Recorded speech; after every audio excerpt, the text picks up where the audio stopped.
Over 800 pounds of ganja seized in tollgate Clarendon. Hi again and welcome. This is Links 007 TV News Report, and we'll be right back with the full details to come. Welcome to Links 007 TV News Report, providing you with the best in local and international news updates. This is a place where you can get the most reliable and informative news information. Links 007 TV News Report.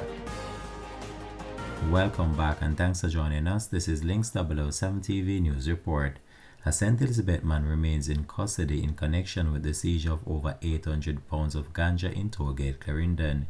He is being held on suspicion of breaches of the Dangerous Drugs Act. His name is being withheld pending further investigation.